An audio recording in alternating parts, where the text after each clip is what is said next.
Hello and welcome to 𝒞𝓄𝓄𝑒𝒸𝒻e.com. This is part of the Dealing with Difficult People video series, and the name of this video is How to Work with Get It Right People.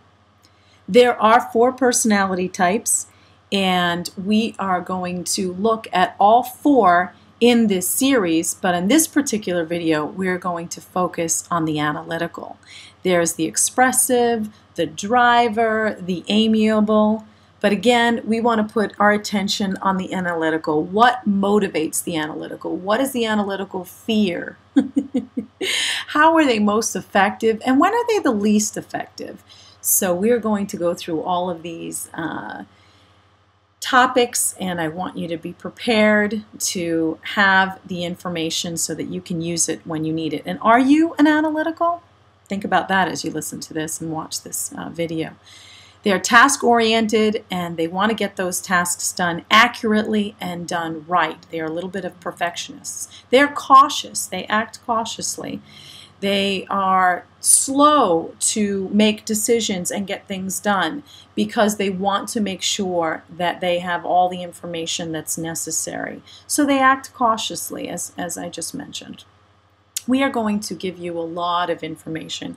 And according to adult learning theory, when you write this information down, even if you don't look at it again, the very fact that you've written it down will help you to retain the information. We've seen this in some of the other videos, the people-oriented. Some individuals are task-oriented. Those 2 particular personality types tend to fight a lot. Well, who are they? The drivers and the amiables, and then also the analyticals and the expressives. Why? Because the analyticals get frustrated with the socializers or the expressives' fun attitude towards everything, and they wonder, where did you get this information? Can you cite your source? What motivates an analytical? Well, they're motivated through accuracy in achieving their goals through an indirect style. What does that mean? You may have an analytical working as a chief financial officer, and he or she will work for the chief executive officer and get the work done through that person. They do have fears, and one of their biggest fears is being criticized by others for their actions and their ideas. They are most effective when they are creative, they can be inquisitive, and they're also known to be pretty discreet. They love data, they love research. Now, as with all the personality types, you want to be aware that there is a downside, so watch out, because when this personality is not at their most effective, when they're least effective, they are nitpicking. They have been accused of being aloof and demanding. Not only demanding of others, but also very demanding of themselves, more of a perfectionist type of mentality.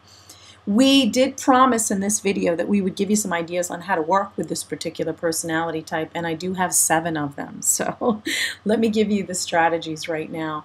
The first one that we want to look at is you want to prepare your information in advance, your case, so to speak. Know your facts, be able to cite your source, and if the analytical asks for this information, be sure to provide it, ideally in writing.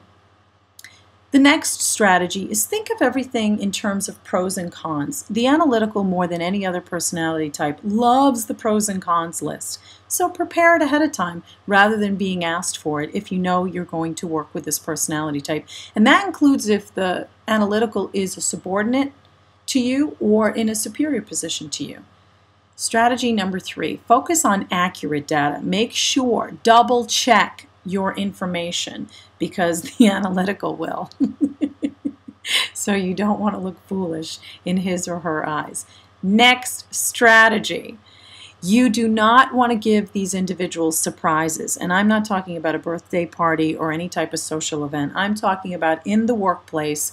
If you know something is going to happen, if you can give them enough lead time so that they can prepare, they need that preparation. So do the amiables. Okay, next thing you want to think about is providing information like the job description, and they'll ask for an organizational chart. Strategy number 6, provide explanations. They will want to know how things are done. The driver absolutely can't stand too many details, but the analytical can't get enough. And the last strategy that I want to give you is, if you're going to agree with something, make sure that you're agreeing with the data, not the person. The analytical will not appreciate what they will perceive as your false flattery. But I would appreciate an email from you, so send it to me at michelle@michellemotivateme.com.